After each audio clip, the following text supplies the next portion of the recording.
One, two, three. Ayan guys, kumukuha sila ng gagawin naming Christmas tree. Ayan, nakakita kami ng sanga ng kahoy dito. Maraming mga maliliit na sanga.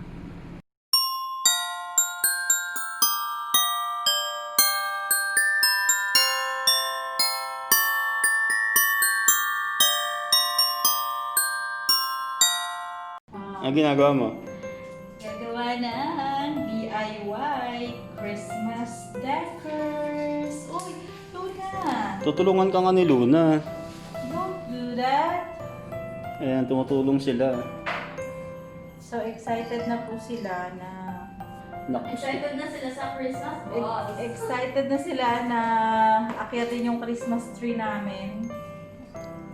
Last year wala pa si Luna, so si Gunter lang yung nanakaw ng mga Christmas balls. Ngayon, dalawa na sila for sure. Tignan nyo naman kung paano ka-excited si Luna. Binabali ni Luna. Naku, delikado. So, abangan nyo po. Ang gagawin namin, ito is papakita namin kung saan namin nakuha.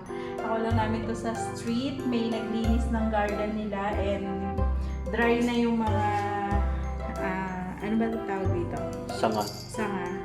So sa Pilipinas, sobrang daling hanapin nito anywhere. Lalo na sa Subic. So dito medyo nahirapan kami. Nag-abang pa talaga kami. And swerte na meron kaming nahanap. Yung elementary ako ang tagadala ng Christmas tree sa amin. Ganyan, isang malaking ganyan, dinadala ko sa school. Yeah, parang mga drift wood yun.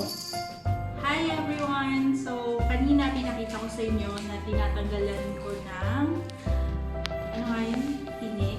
Itong mga nakuha namin na wood branches. And then, ito papakita ko na sa inyo yung nabili namin mga flowers. Hindi pa namin ma-set up yung Christmas tree kasi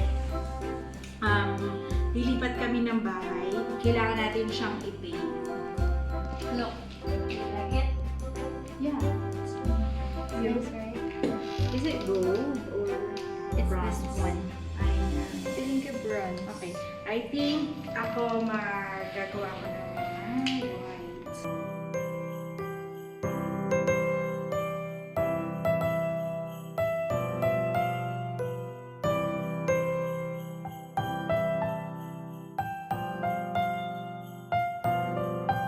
Okay. So, eto na po yung ilang nagawa namin. May silver, may bronze, and this one is Solid white. solid white, like a snow. So, bagay naman to dun sa color na napili namin para sa mga flowers. Look at that. So nice! Yeah, so pretty. So, antayin nyo na lang po kung anong kalalabasan ng aming Christmas tree. Maybe 2 weeks from now, ma-set up namin yung Christmas tree namin sa bago naming apartment. Hi everyone! So, nandito na tayo sa ating bagong bahay. Kung maaalala nyo, last time, pinakita namin kung paano namin ginawa to at kung saan namin nakuha. And then today, isa-set up na namin yung aming Christmas tree. So ito, nabili namin ng, how much nga ito? 850 dirhams per bundle. Yeah, per bundle. So it's like that. Nice. So, yan, i-recycle lang namin yung mga old Christmas decors namin last year. So, kung alin yung mababagay dito sa aming team ngayon, yun yung ilalagay natin. Alright, let's start! So, kung nakikita nyo, konti lang yan. Pero dun sa loob ng box na yon, nandun lahat yung mga old ornaments namin. And then, yun pa rin yung table namin na pagpapatungan ng Christmas tree. Regalo niyo yan sa akin eh. Alin? Oh, yeah. Nabili ko yun sa flea market 2 years ago. So, buhay pa siya. Nice one. So, nabalot natin ng maayos ang ating Christmas tree last year para hindi siya masira talaga. Depende din sa nagbubukas. Yun lang. Naibalot ko siya ng maayos pero pinabukas ko siya. So,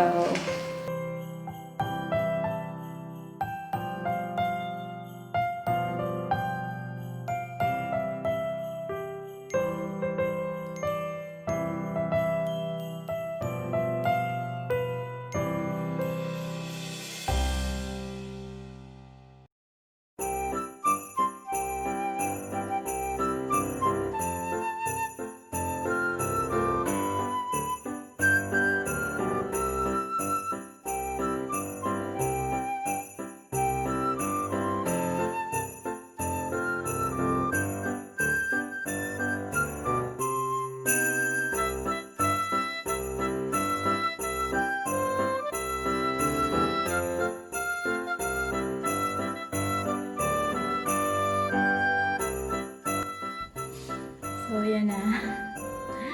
Ayun ang natira. And ito na yung ating Christmas tree. Wala pa siyang ilaw. Later, ma-appreciate natin siya kasi mas mag-glow yan pagka may ilaw na. Okay guys, iilawan na po natin ang ating Christmas tree. 1, 2, 3. Christmas tree. Ganda-ganda. Baguhin mo yung mode. So, ililipat natin siya dun sa may dulo. Wala pa tayong extension. And ito yung bago nating binili. Ano nga yan? Para dun sa window. Nice one. Nice kaayo. Nice kaayo.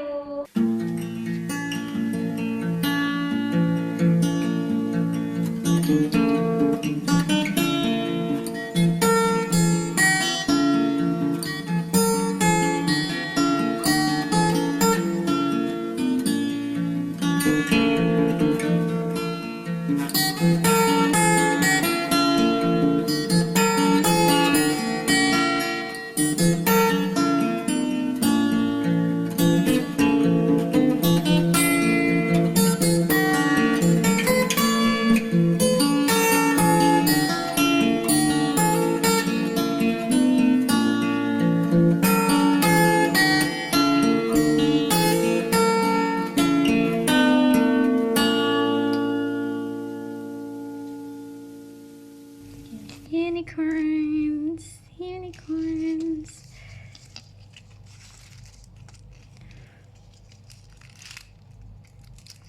Cute.